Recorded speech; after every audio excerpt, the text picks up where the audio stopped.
Hey everybody, it's Andy Kushner, host of the Wedding Biz, brought to you by Party Slate, our title sponsor, the first website designed specifically for event professionals and venues. So on the Wedding Biz, I conduct in-depth and revealing interviews of icons of the weddings and event industry, and this is all to provide you with education and inspiration. And I am right now so inspired because I'm getting ready to fly off in a few days to go hang with a friend in Big Sur, California. We're going to camp out there at a music festival. That's right, I'm not huge on camping, but when it's something like this, Big Sur, and we got spots right by the river, it's this kind of small music festival just to unwind and recharge, which I recommend everybody do. And you know what? I wouldn't wait until your 1 or 2 vacations a year. To me, this is something that in the event industry, we are all working so hard, so much going on. Most of us are working 6 days a week, maybe even more. So I really love to just take even a few days, like every couple of months, just need that. So anyway, if you missed last week's episode, it was with Christina Matucci, Executive Director for David Bean Destinations. Fantastic conversation.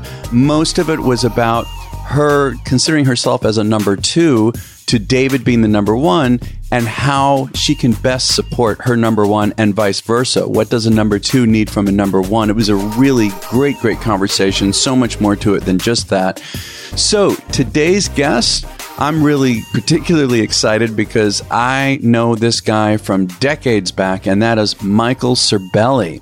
Michael has been in the industry, believe this or not, over 42 years. Yes, and he is still relatively young. So he started at a real young age. You're going to hear the whole story about how he got started. It's really fun. Some of his high-profile clients include Paul McCartney, Billy Joel, Robert De Niro's weddings, plural, and doing jobs like the Economic Forum in Switzerland, a birthday party for the King of Morocco, a signature event at the Palace of Catherine the Great in St. Petersburg, Russia. And as most of you know, Michael is the creator of The Hot List. That's right, The Hot List, that he presents at many major events. The best ideas in the industry. This is the source. This is where people go, is to the Hot List. So Michael was also inducted in 2019 into the event industry. Again, the Hall of Fame by Bizbash. That's right. So really just great, interesting conversation with Michael. He is on fire and I loved it. We got into so many different kind of topics. So enjoy my conversation with Michael Cerbelli. Michael, it is so much fun to have you on the show. I mean, man, we met decades ago. Yeah. Long time ago. It has to be 20 years. Something like that. I'd see you at all the conferences and stuff like that. So I know that there was a certain event that we'll get into in a minute that happened when you were 13 that set off your illustrious career. But I'm so curious to know what you were like as an adolescent, your personality.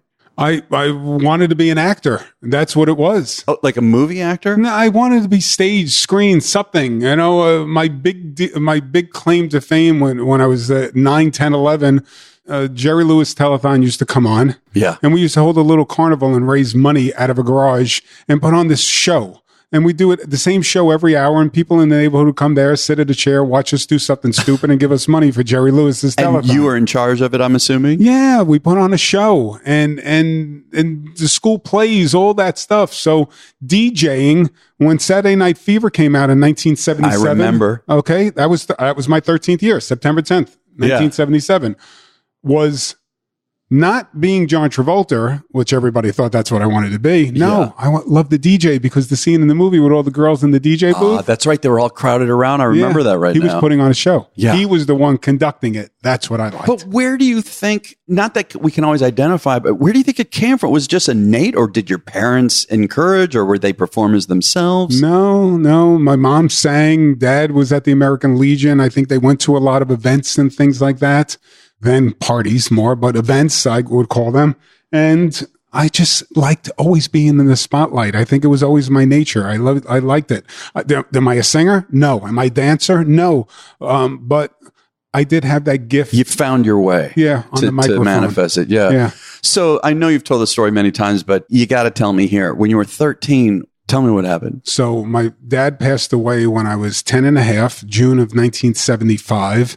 And then I saved some money. I was working since I was 9 years old. Saved some money, went to Radio Shack, bought turntables, some records, vinyl. Yeah, I remember that. Sure. Remember those? And we would call a half a crate, which was a milk crate, the old milk crates. That's what I used for mine. Exactly. Yeah. I had a half a crate of records. That was it. A half a crate. Okay. I was 13 years old. Well, that's true. And September 3rd, if you look it up, 1977 was a Saturday. It rained that Saturday in Brooklyn. Okay. And what I was supposed to do was my first paid DJ gig for the American Legion, post 573 Canarsie. Uh-huh. And they asked me to DJ the block party, and they were going to give me $25 for the day. And it rained. And they postponed the Labor Day party. You had to be crushed. I was, but they postponed it for 1 week. So now, why it lives for me forever, September 10th, 1977, I turned 13 years old that day.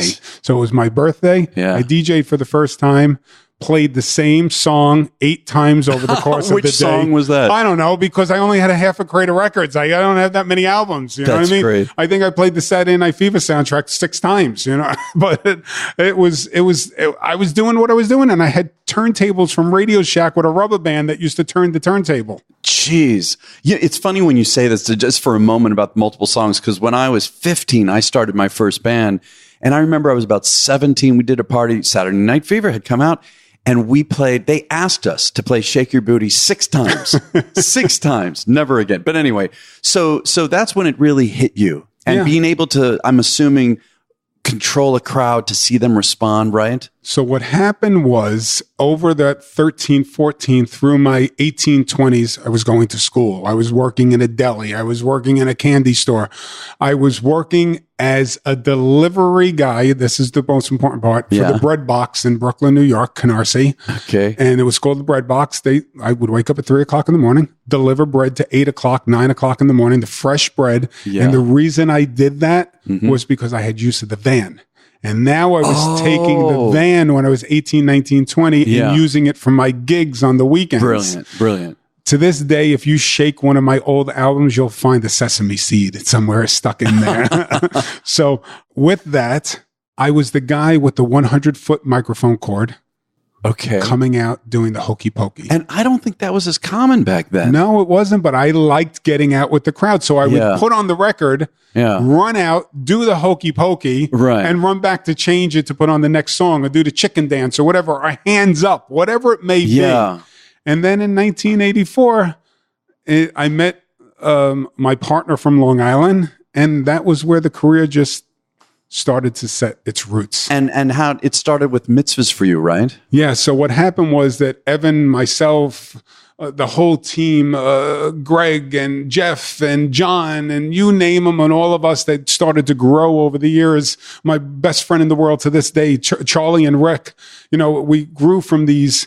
They were really never that DJ, but on my end, I was the DJ that now became the MC. Now the DJ stood with me. And then we said, why don't we add some dancers? They were called dancers. So wait a minute. So that did not exist at the time in the industry? No. When I tell you 84 through the 90s, we were the kings. We had our own limos. We had Vipers. We're pulling up at venues. You did that well. Yeah. We were celebrities. We were rock stars. Wow. And this is no exaggeration. During what we turned as a DJ into an MC DJ, into motivational dancers, into lighting, staging, sound, through those 80s and 90s, people had to have, you got to have Mikey C, you got to have Evan, you got to have Greg, you got to have Charlie, you got to have Rick. This you had, and if they didn't show up on those contracts, people were upset.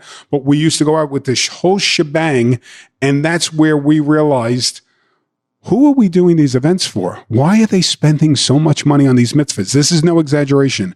Forget about little things we would pick up during the week, but on a Friday, 5 to 6 events. Yeah. On a Saturday, 24 events. We would do an afternoon, pack up, run to the next venue and do the evening. And then on Sundays, no exaggeration, 6 to 8 events on a Sunday. God. And there were 2 companies. There were 3 if you really look at it, maybe 4. But the 2 main ones was EJM Entertainment and Heart to Heart. Now, I'll tell you a funny story. Yeah, think about those names, EJM and Heart to Heart. Judd Apatow grew up on Long Island. Okay. He wrote The Wedding Singer. Right. With Adam Sandler. The star of The Wedding Singer, Adam Sandler, his name in the movie is Robbie Hart. There was Heart to Heart. Richie Hart. Richie Hart. Yeah. That was it. And then his competition was JM Entertainment. We were EJM Entertainment. So he grew up in our... That's funny. Who would know? Yes. So he based it on those companies of Long Island. That's fantastic. Is that a great story? That's really great. Yeah. So Heart to Heart, EJM were the two main guys. We did everybody's bar mitzvahs. Literally. You either had the blue, that was EJM, or you had the red, which was Heart to Heart. And now we're part of pop culture because of that. Well, now, did you break at all at that time into anything else, wedding, corporate, or were you strictly doing mitzvahs? We were doing Well, I guess the money was there at that time. But what questioned me now going into the 90s, and I've said this to my team, we just literally spoke about this morning. In the 90s, I started to question, who are we doing these events for? They're spending so much.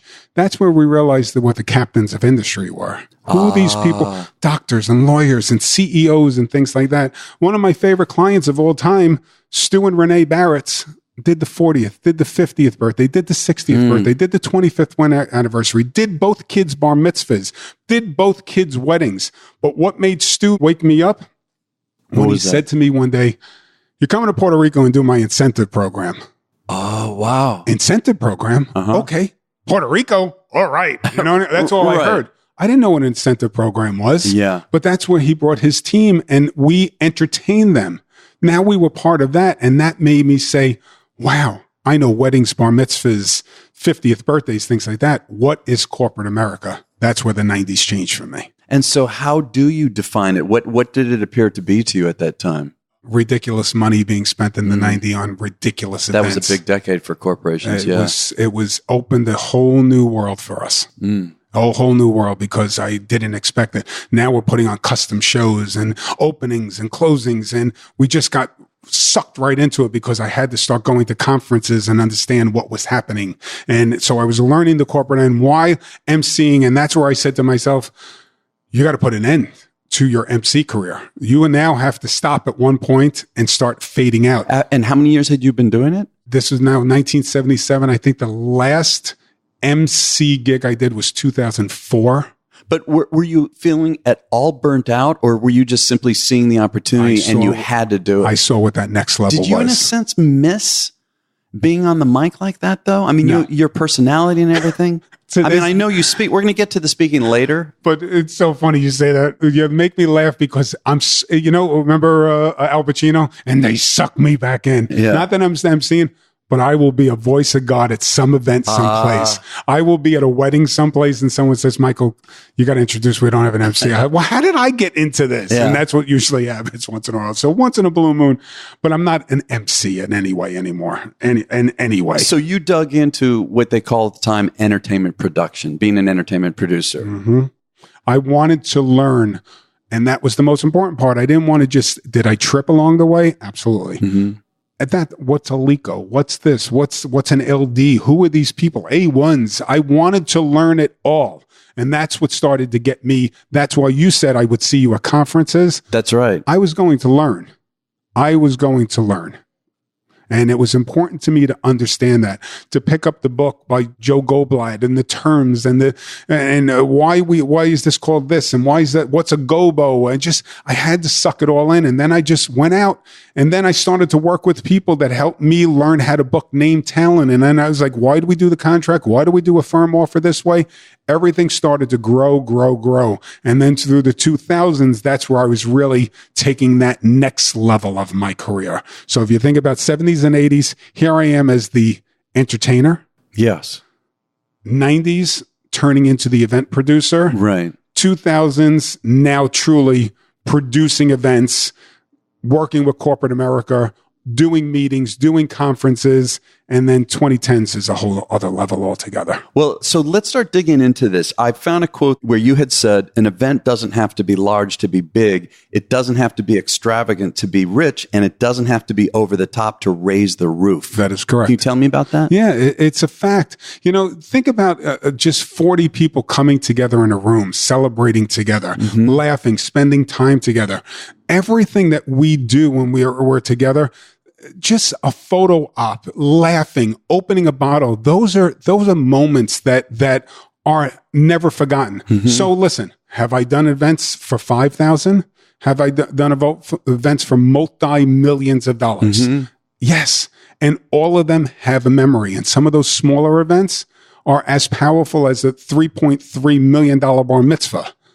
When I see people coming together, laughing and celebrating life and just cherishing each other, that's what that term is for. Yeah, it's really priceless when it comes down to it. Yes. You don't have to spend $1 million.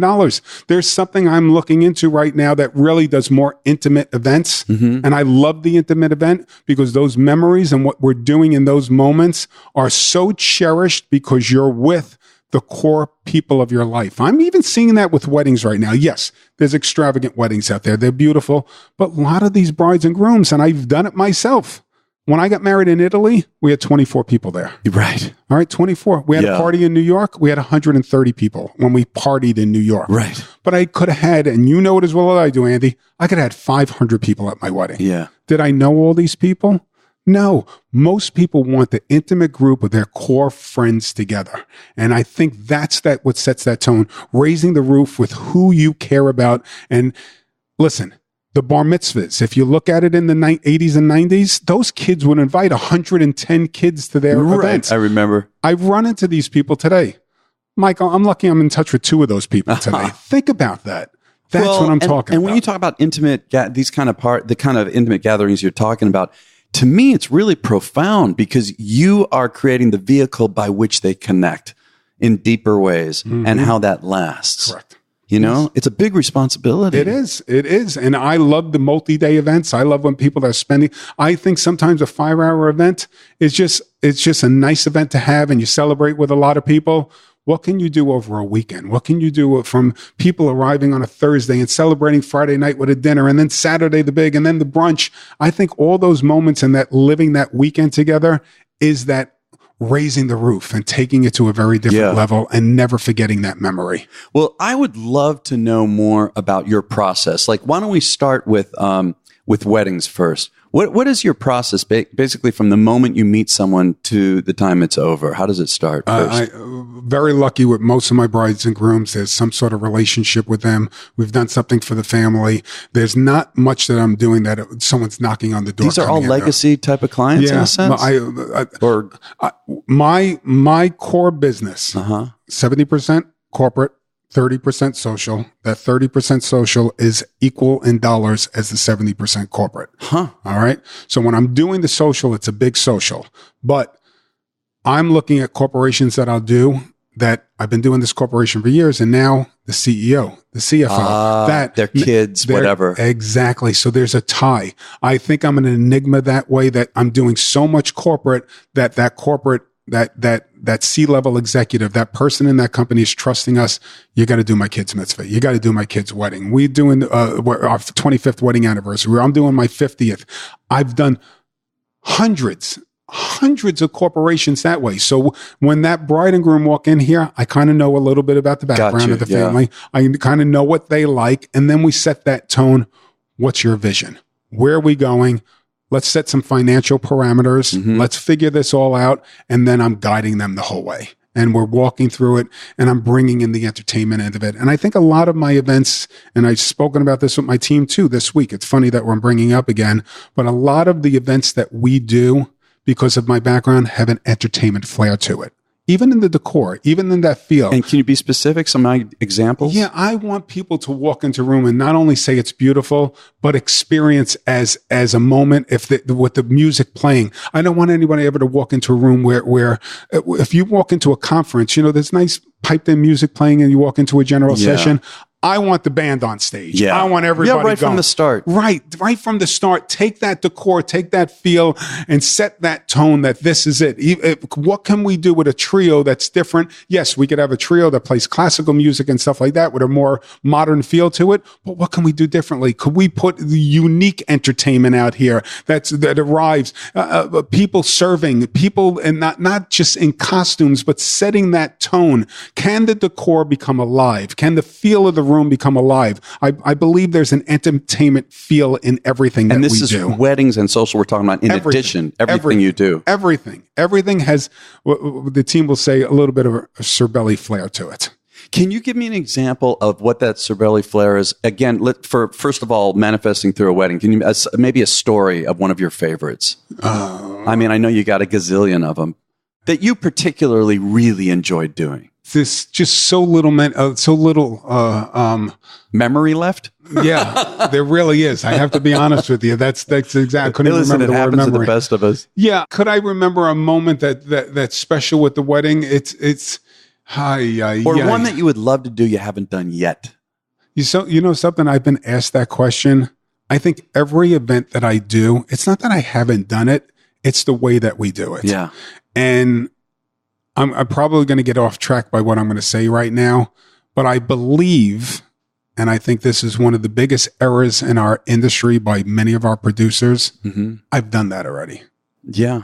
All right. Stop with the I've done that already. You think people are just being too safe? Yes. I tell the story all the time. And they love it that I always give them a little shout out this way. 3 waiters. You know who the 3 waiters are. Of course. Okay. I did their 1000th show. Oh my God. With Empire Force Events back in the day in 2001, February 14th, 2001. All right. Yeah. We did their 1000th show. Last November, my team saw the 3 waiters for the first time. For the first time. My team, they never worked with them. Well, you know what? I haven't heard in a while, but I know how wonderful they are. They're constantly out there. Yeah. They saw them. And this was the thing. Don't be afraid to go back and say, my client never saw this before. Bring it. I hate the person. Oh, I've done that already. I've done that. Okay, great. You've done it. Have they done it? It's not what you've done. It's what they've experienced. So you're asking me, how do I bring that experience into the event, that entertainment? That's why I'm saying I'm going off a little bit of that track. I'm saying to you is I could give you so many memories. My mind is a mile a minute right now, but I could tell you I'm listening to them.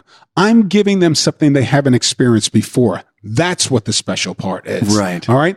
Bring something that you know is successful. Oh my God. You know what would be perfect for this? They're looking for that special brunch or that something happening or something to laugh at at that late night meal. I got a guy that makes caricatures into pancakes. Looks at you, no, I'm not even joking. In pancakes? Dan Cakes. That's his name. Dan. Oh, Dan Cakes. That's smart. Right. His name is Dan and he makes Dan Cakes. But think about that. I must have booked Dan 10 times over a course of a year. If that client never saw it, they all go home with that moment. That's the experience. Don't be afraid. You always don't have to think of the newest. There are great new ideas. I do the hot list. Yeah. So I'm always coming up with new ideas. Yeah. Don't be afraid to go back to the old stuff either, because the old stuff may be old to you. It's not old to someone new. Mm-hmm. So you ask me, how do I give that moment? Give me an experience. It's what I've left them with. That's what's important to me. So to tell you a specific right now, this means the most to me. That event, when we did this, it's that feeling that I've given them. They're like, oh my God, I love that. I got you. It is all about the feeling, isn't it? Yes. You know, 50th birthday in November last year, 50th birthday. He was an eye doctor. All right. And I love him. I'm doing his daughter's wedding coming up. All right. A daughter and son-in-law coming up. And you would think he walked in here with a James Bond theme. That's what I want to do. What's eye doctor? You're going to do Golden Eye. I listened to him, right? That's what you think, that's right? Great. Right. Sitting with him, it wasn't Golden Eye. Yeah. It was his last name, Dr. Fromer. It was from Fromer with Love. This event was about giving a gift back to his friends. Exactly what we talked about. Well, this is an event for my closest and dearest friends. Yeah. And when I heard him say all this stuff, I hit him the next day. I said, what do you think about the theme from Fromer with Love? You're giving this gift to your 60th birthday party to your friends. And he loved it and he got it and it made sense. So all those experiences that we did that night in that room was something entertaining for everybody, from his introduction to the food, to the singers, that to set these levels. And almost everybody I worked with that night, I must have worked with a dozen times, they never experienced any of that. And that's the moments I love how you're talking about the entertainment value permeates throughout. Yes. Whereas I think a lot of people are thinking, okay, there's an opportunity when they walk into the room. There's the reveal. There's whatever between courses, before the course, after the course. So as an example, food, what are some of the ways that you, for a social event would, or for any kind of an event, make the food segment of the night entertaining? I love, we have a couple of great catering partners that we work with over the years. There's the two in particular right off the top of my head.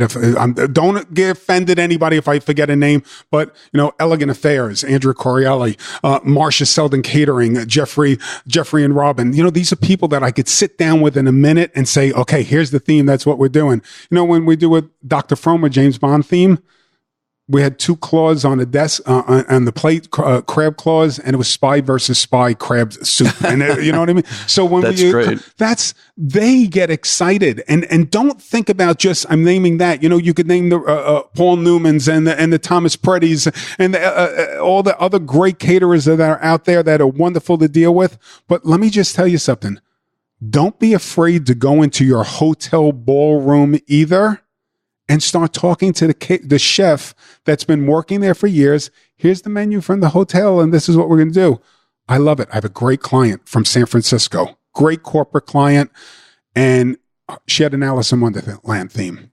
That chef took the level that day from creating something with croquet balls on the table for this Alice in Wonderland theme. The soup was served in a clear glass teacup with gravel on the bottom that was crushed up mushrooms and flowers all coming out of it. And they poured the soup with a tea kettle into it. That's the experience. That's entertainment to me. I'm sitting at that table now being entertained by the waiters and waitresses. And everybody says, well, I'm going to a hotel ballroom. They're not interested.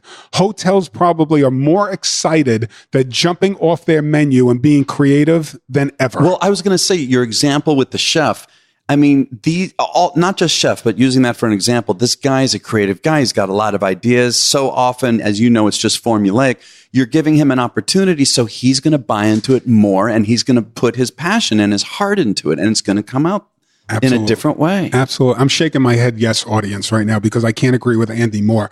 That's what it is. If you think about the Food Network, these guys are all watching the Food Network. They're watching what Jeffrey Zakarian and everybody is doing. They're, oh my God, I want to do this. So when you give them that moment, that's an entertainment aspect to the event.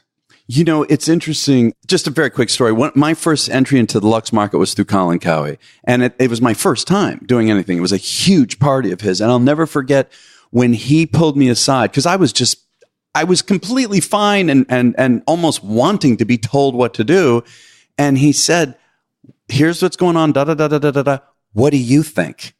I never, of course, now we do this, we all know, but back then that was shocking to me. And it allowed me the opportunity to bring out all these, something his group had not seen before, for example. So yeah, you're talking about the whole team, bring in the whole team and let them be fully engaged. Right. It doesn't have to be just and I agree with that. Listen, Colin, that's a great line. And to ask everybody, we do it all the time. Yeah.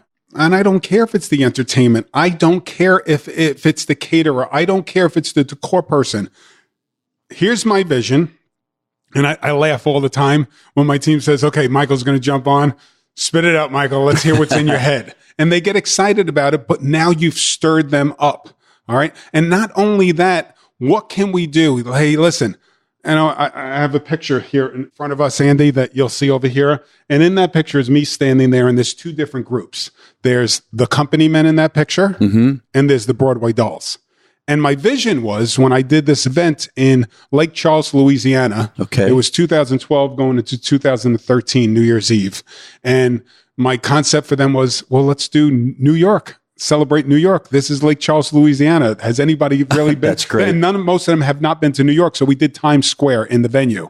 But when we took the company men and we took the Broadway dolls, it wasn't like, okay, you guys are going to perform and you guys are going to perform. How do we mash this up together? they get excited too. Entertainers at the same point. Wow, I'm going to add a little different level to the show. Okay, we're going to get to work with these guys. So the orchestration, that level, that moment. So yeah, the Company Men opened up. The Broadway Dolls did a number. And then at the end, when they both came together, they did a number that blew everybody away. So whether it be all these different levels, again, going back to that original question, give me some examples. These are the examples. There's so much in there. I can't even think about it because I'm just thinking of it as per event. How can we make this moment special with food, with decor, with entertainment? And don't forget the most important part, lighting and production. If it doesn't sound good, if it doesn't look good, I say it all the time, lighting is the cherry on the cake. You don't forget your lighting. Don't forget your shadows. Don't forget your depth, because that brings the whole event to life. If you are an event planner, venue, caterer, photographer, or any other industry professional, you really should be aware of and using the Party Slate marketing platform. And I want to say, I only work with sponsors whose product or service I'm either fully aware of or even use myself. So you can create a free profile that can act as a photo-rich portfolio, or Party Slate has additional membership options available. And if you're planning or involved with an event, from weddings to fundraisers to baby showers and really everything in between, you should use Party Slate to get inspired. Save your favorite ideas and contact top professionals to help create your dream event. New photos from real events are uploaded to Party Slate daily, and their editorial team publishes articles that highlight the latest trends and planning tips. It is a really great site. You've got to visit partyslate.com to get started. And again, that's partyslate.com. Clearly, Michael, you're passionate and your knowledge, is apparent. Do you ever feel pressure? For example, I know you did $3.3 million mitzvah. I know you did the Economic Forum in Switzerland. You did a birthday party for the King of Morocco. You did a signature event at the Palace of Catherine the Great in St. Petersburg, Russia. Yeah. When you get an opportunity for that level of a job, what is how do you feel before you even start about it? To this day, when I don't feel the knots in my stomach, when I don't feel the butterflies, that's when I know I'm too relaxed. I question every single thing. Am I going to do it right? Am I going to fail? There's a sign when you walk in this office. I don't know if you saw it, Andy. It says, "Don't panic." This is the office. Bang the desk, punch the pillow, scream. Right. This is where we do it here. Yeah. But when we get on site, we have our ducks lined up and everybody is ready to go. When I see, and I'm not pointing anybody out, trust me, I'm really not. But when I see the event planner or the meeting planner running around frantic at the event, I know they're not prepared. The night before, I've got knots in my stomach. Yeah. Is this going to go? Are we going to be flawless? Because you know it as well as I do. We're not contractors. That wall cracks. The paint isn't done the right color. We're not going back the next day. We're not fixing it. I'll patch that up. There is no next day. All right. I've got to get it right. So that knot in my stomach to this day, when I stop feeling that knot, when I'm too relaxed walking into an event, that's when I'm done. You talk about being prepared. I also read somewhere, some quote, I'm paraphrasing, about how you operate with military precision. What was that all about? It's just the way we've done everything. We know timing. We want to work. Listen, I'm not doing every single level of the event. I'm not doing invitation to thank you note all the time. There is an enigma to us on that end of it. Yes, we could do an event where we're doing the invitation to the thank you note and everything in between. But there's many times that we're being called in. You said it before, a Colin Cowie, a David Mon, a Marcy Bloom, or anybody like that says, I need you to handle this lane. Now we're part of that team. So they're not just calling me and I'm taking an order and I'm going to put somebody there. They're expecting us to be that safety net for them, that avenue that too much is on their plate. hold this for us. Make sure. So when we need to know that the timing, the production company, we're working with this level, we're working with that level, we're working with all these different vendors, we need to come in there and make sure that we float right in. We're greased up to slide right into place. Good. We don't want to be the squeaky wheel. So when I tell my team, we have to be on site at 8 o'clock in the morning. We're going to do this at 8:30. We're going to rehearse. I just hung up with someone before and they said, listen, we might need a little extra time. I don't care. Those are the things that I'm saying yes to. Well, the performers, they're based on this amount of time and that. I just tell my guys, hey, listen, guys, if it's a couple of bucks more, tell me what it's going to be a couple of bucks more, but let's get these rehearsals done. So when we do have to go in, so we know what have to do, so we know we have to be set with this time, and on that, that's our military timing, our schedule. Here we are. We're always going to be there. You have a meeting, we're going to be there 5 minutes ahead of time, because if you're there on time, you're late. Yeah. I've always lived by that motto. So I sometimes sit in an empty room like, you're here early. I'm here, yeah, because we have a meeting in 5 minutes. So I think it surprises people that how deep we dive, but that's the only way to get military stance to an event, because that's your one shot of getting it right. And you mentioned getting into a lane. I think it's sometimes hard for people to stay in that lane, but it's okay, right? I know you've said something about that before. Listen, I'm going to say the name Tony Galante. She used to work for a very large company that we still do a lot of business with. And she would always say, and it stays with me. And it's not that it's years and years. We've been working with Tony for about 8 years now.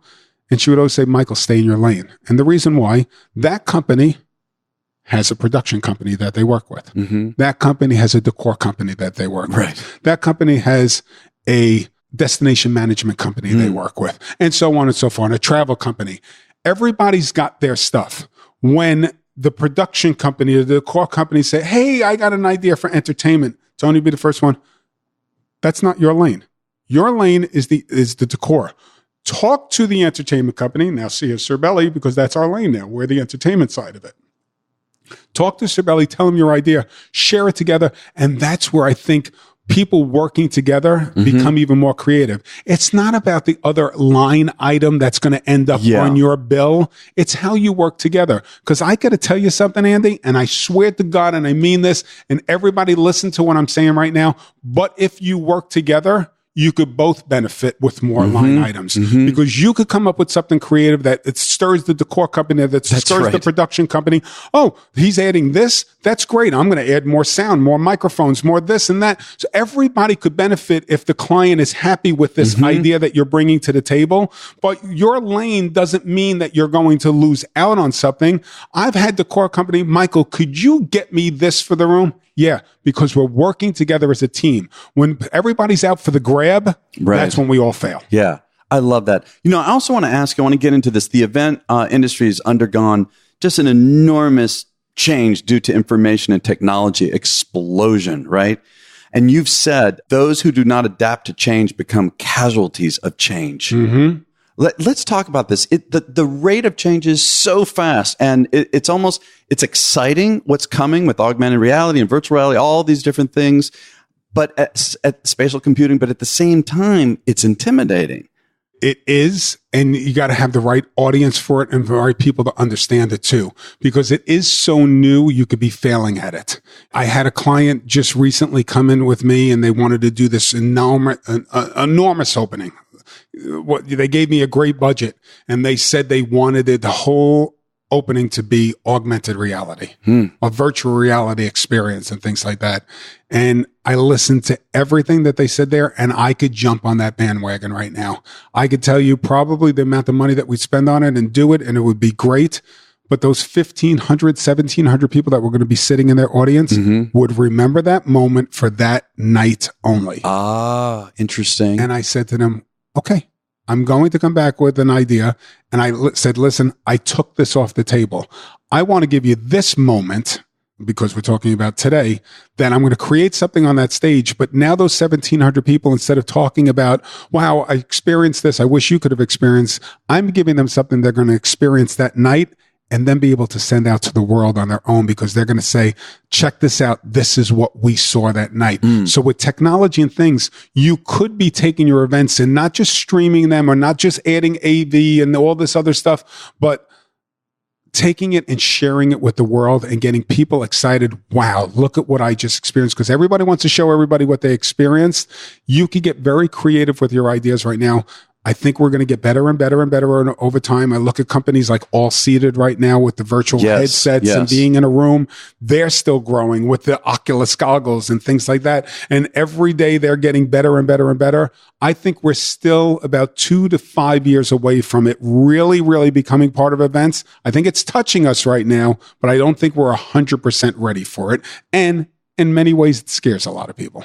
Well, how do you feel about being in the middle of this? Because you're young enough to still be here 3 to 5 years from now. Oh, I'm planning to be. I think it's great. But you look at this, I'm going to forget the name of the company right now, and I apologize. But they use audience facial recognition on how the audience is responding to an opening general session. Wow. So they have the cameras pointed at the audience. Oh, boy. And now look at that. That is amazing. I love this. Try selling that to everybody. Everybody's like, well, I don't want cameras watching us. Well, that was the first thing I'm thinking while you're telling me that. Yeah. But you can, what you're doing in the streets, China does it. Taylor Swift's stalker was just found that way by walking into a stadium by facial recognition. But now, everybody, are they filling out your survey monkey at the end of the night? No, most of them are not. Maybe you're getting 20, 25%. Some companies push harder and harder to get their survey monkeys back. But if you could do it by technology today with facial recognition, that's amazing. But now you open up another can of worms. Is your audience ready for that? I think our ages are not caught up with the reality of what's happening today. So I think a younger audience might accept it more. Yeah, but they are more amenable. Right, those 40, 50, 60-year-olds, no, I don't like that you're doing that to me. Yeah.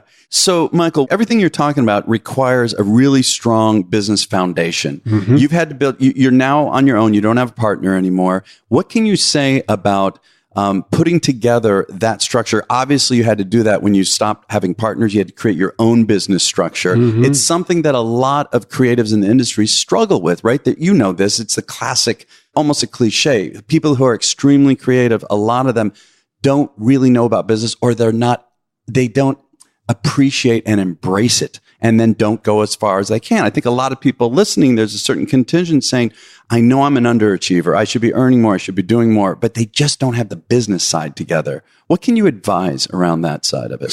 So the one thing that I think that has helped me grow over the years is having the right business partners with me. If you look at me at 13 years old to where I am today, turning 55 on this September 10th, I've learned a lot on the business side. I've understand how to maintain that bottom line. I know how to charge for myself. And if you don't want to pay, or you don't want to spend that kind of money and things like that, I accept that. But at the same time, I don't say no. One of my biggest pet peeves is when someone goes, I can't afford Cerbelli. Yeah, you can. Because you know why? You didn't ask. Right. So what I've become as a good business person is by not saying no. I believe we don't have to give away everything for free. But if you have a smaller budget, if you have something, maybe it's not me every day that's going to hold your hand on everything. You might see my face. I might come in on the meetings and sit and guide and advise. But what's made it successful is that I've passed that team in front of it. So many of these creators right now fail because they're worrying about the business end. They're worrying about this. They have to create and things like that. And they forget about their team. Mm-hmm. I am team. These are not my employees. They are. But these are not my employees. Mm-hmm. I would never introduce them. Oh, this is my employee. This is my team. I want people to know Sarah. I want people to know Megan. I want people to know everybody's name and let them run with it so I could look at a business side of it. I don't need to hold everybody's hand on every single event. Are they happy that my eyes are on it? Absolutely. Mm-hmm. But when I hear, Michael, we're good. I got Sarah. Is Sarah going to be there? Yes. That puts everybody at ease. So now I could take a few moments to look at where we are with financials and things like that. And I think I've learned that over the years. If you're going to try to be cook, bottle washer, baker, everything, candlestick maker, you're going to trip and fail. I am not a production company. I am not a caterer. I am not. But bringing in the right team and let everybody, again, going back to lanes, let everybody become part of those lanes. Stop saying that I could do it all. I could do it all too. But I'm not doing it by myself. So manage the business, Look at the bottom line. Look at the numbers. Watch. We meet twice a week for an hour and a half, 2 hours. My whole team and I, we look at the numbers. We went over a contract today. We looked at every single line item, where we're falling with our numbers and things like that. You got to take that time. It's not all about, I got to get to the museum. I got to get this event. I got to be inspired by this. I'm inspired by so many things I see every single day, but know how to bring in the business end of it, and don't put yourself thin. Let your team that you trust run what they're supposed to run. Look at the back end when you're supposed to. Do I always like the payroll, Andy? No. Do I always like looking at the taxes? No. Did I have fun calling my accountant today? No. Okay. I'm just telling you that right now, but I got to do it. And it's something that I've learned to do without my partners and stuff like that. But I'm still involved, but keep your eye on the big picture and keep your eye on the back end, but you're only going to do it with the right people in place. If you're a sole entity, you're never going to succeed. So, clearly you have a very powerful team. I know just from setting up this appointment and also the kind of level of events that you do, the success you have. How do you find the right people? When you need someone new, how do you find the right person? I think in this industry, there's been a lot of turnover. We've had people that have worked for us for 5 years. We've had people that worked for us for 10 years. And there's always that moment that you got to let them fly too. So I'm very proud when I see people that used to work for us, and it's not a cocky thing to say, but they say to me, I'll never forget what you taught me here. And they use a term called the School of Michael. That means a lot to me, but you got to bring in the right people. But I'll tell you right now, don't be afraid if it's not working out, if you're not feeling at the beginning, to say goodbye. Yeah. I think people hold on to too many people. I've had that problem of hanging on too long. I've now learned my lesson. Yeah. I've had people here a month and I've said, you know what, this might not be for you. Right. I know it right now. And then there's people that have been with me for 2 years and have taken that opportunity to say, hey, I got the Cerbelli name behind me. And people are like, come on over. Yeah. Come on. You used to work for Michael? Yeah. Come on over here. Which is hard to accept sometimes, but pay them well, let them grow, make them incentives. People will say to me in a meeting, in an interview, and how do you grow with the company? This is a natural growth. This is not about becoming vice president of the company or the head of this or that. We have a senior project manager and stuff like that. That's nice. But my whole team will always make money. It doesn't matter what role we're in. Sharing the profits, sharing the growth. Is that what you do when you say incentives? Absolutely. A specific, you do profit sharing. Absolutely. Why not? They're working their ass off. Excuse my English, but they are. If they're helping you hit those numbers and things like that, listen, not every day is a party. Not everything that we do is celebratory on our figures and things like that. But if they're helping you match these goals and things like that, and listen, they get paid. They're working on the weekends a little bit. I hear people go, really? You're going to throw me a couple of extra? Yeah. Thanks for working all day Saturday. Make sure you're tipping everybody. We tell our clients all the time, they're working hard. I think we should add a gratuity into the budget so your financial parameters meet that too. And people are like, that's great. I got you covered. We'll take it.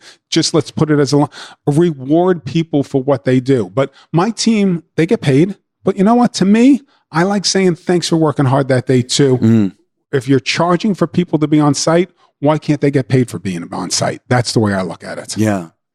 Well, before we wrap up, tell me about the hot list. If there's, who knows, someone out there that doesn't know about this hot list, tell me about the hot list. So when I mentioned to you before, Andy, about the 2000s changing, it was because of the 90s. And you know as well as I do that we were going to conferences and experiencing these moments together. And no names. It's a old story that I've said a million times, but people were not sharing the wealth in the 90s. All right. You had to cover your name. You couldn't walk in with a t-shirt of your company and things like that. And it really always bothered me until one day I really wanted to know where someone got a product from and they just wouldn't tell me. So I think my goal was to smack them in the face. Well, if you ain't going to show me, I'm going to show everybody else. Let's share the wealth. And that's how the hot list got started, because someone wouldn't tell me where they got a product. And I said, well, if I can't use this product every single week, or it's mine, or I created it, or I want them to call me, why am I doing that to my industry friends? Meaning I booked someone great entertainer, a great product, ordered something, share it, tell the industry, because I can't give someone 52 jobs a year. Nobody can. But if you know you're a great band, Andy, or this one's a great entertainer, or this one has a great new product, share it.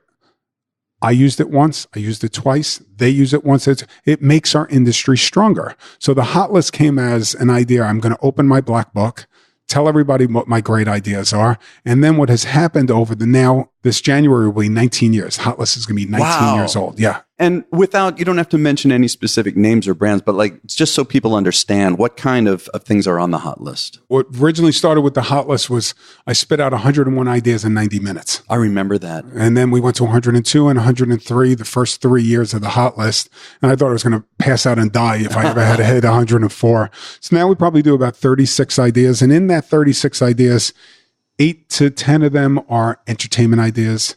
8 to 10 of them are new products, new in technology, what you were saying before, what's coming in with augmented reality, what's coming in with different websites, what's coming in with that, and all seated a party slate.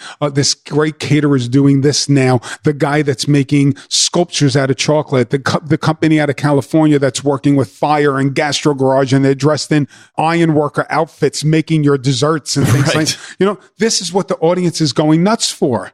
But what's the smartest thing? The smartest thing, and I love this about people, they save all these hot lists because there's still an actual hot list. Oh, sure. Right? I probably have a folder of mine. I know. People now, MGM Mirage Events, my buddy Lenny Tellerico, when he used to work there, told me that they had all the hot lists and they would go back over years because now that idea maybe I spoke about 3-4 years ago makes sense for their event they're doing today. So almost round robin where we are right now from before what I was saying, going back to the old ideas and stuff like that. And I tell everybody that appears on the hot list, hand to God, Andy, I swear to you, no money kickback to me. Nobody gives me a dime for referring them. These aren't my friends. I've hated that. I will tell you, audience, don't say this to me because I hate when I hear it. Michael only puts his friends on the hot list. Yeah. No, I've become friends with these people because this is my relationship with people. I love making friends. And when I hear from somebody that says to me, Michael, I still get phone calls 3, 4, 5 years later because when they hit the hot list, I do not, and Andy, you know it as well as I do. How many people have called you and said, oh, we need the band. Oh, this audience, you are going to get so many phone calls. Are you kidding? I can't count. Right? How many times do you hear that? And excuse me, audience, when I hear that, F you. Right. F you. From the bottom of my heart, because you're lying. The phone is not going to ring off the hook every day. And anybody that ever appears on the hot list, I tell them that. Do not expect 3,000, 4,000 people to call you the next day. Yeah. I will be lying to you right now, but I can promise you this. Over time, you might get some great leads that day. You might get, out of an audience of 3,000 people, you might get 4 or 5 people reaching out to you. But I promise you, over time, if you do a great job on this hot list, it will come back to you, and that's why I'm proud of the hot list. I literally throw new ideas out every year. It's about 36 new ideas, and those people still say to me, Michael, I got a phone call today from someone that saw me 4 years ago. That one moment in time paid for everything. Cirque Mechanics out of Las Vegas. I made them come to Chicago in 2013. 2013 cost them about $25,000 to bring his bike, his Cirque Mechanics bike there. And it's called the Gantry bike. I'm sorry. Bring it there, do it all. To this day, Chris Lasher will tell me to this day, Michael, that has probably paid for itself 100-fold. Oh my God. And listen to what I said. $25,000. Yeah, I was doing the number in my head. Paid for it 100-fold. So I know you present this at what, special events, right? Special event, MPI, ton of MPI chapters, ILEA, ADME, this, that, site, they all bring me out. Is there a way for people to get a hold of it without going to a conference? If you really want a hot list, you just reach out to us and we'll mail you one. We don't do it digitally because everybody there it is. If you want one, we believe still to this day. Yeah. I'm sorry, snail mail will mail you a copy of the snail mail. Well, in the show notes, we're going to have all the information on how to find out more about you, your company, the hot list, all of it. But Michael, man, this it's just great to see you again. I'm so happy for the success you're having. And this was woo! You gave about 3 hours worth in about 50. No, this is good. That's a huge compliment. Thank you, brother. So thank you, man. Thank you. It's good seeing you, Andy. Thank you for listening to my conversation with Michael Cerbelli. Be sure to check out his website at cerbellicreative.com. That's CERBELLI, cerbellicreative.com. also the site with his hot list at mcapproved.com. That's mcapproved.com. We're going to have all of this in the show notes, so be sure to go there. His social media handles on Facebook, it is mcapproved. On Twitter, it is also MC Approved. And on Instagram, go to Cerbelli Creative. Again, on Instagram, Cerbelli Creative. Again, all this is in the show notes. Be sure to check out our website at theweddingbiz.com. And if you have anything that you would like help with, let me know. What are you struggling with in your business, in your career, in the event industry? Because I can take those issues and address them by some of the greats, the icons I'm interviewing from week to week. So be sure to email me at andy@theweddingbiz.com. Let me say that again, andy@theweddingbiz.com. Hey, don't forget to check out our follow-on segment on Wednesday. The Next Level comes out each week on Wednesdays, in which I have a guest co-host, usually somebody that I've interviewed on the show. And together we tease out some of the highlights of the interview of the week and break them down and deliver specific tactics and tips for you to raise your own business to the next level. And this week's guest co-host is going to be none other than Sean Lowe, who's been on the show many times. Sean's business is the business of being creative. Again, the business of being creative. And I want to mention next week's interview is going to be part 2 with David Mon. That's right. If you missed part 1, rush back and listen to part 1 with David Mon. Incredible. So I'm going to release part 2 real soon. And we want to thank our title sponsor, Party Slate. Go to see their website at partyslate.com. Wonderful, wonderful company. I would not have them as a sponsor if I didn't personally use them or hear an enormous amount about them. Again, it's partyslate.com. And we'll catch you next week on The Wedding Biz.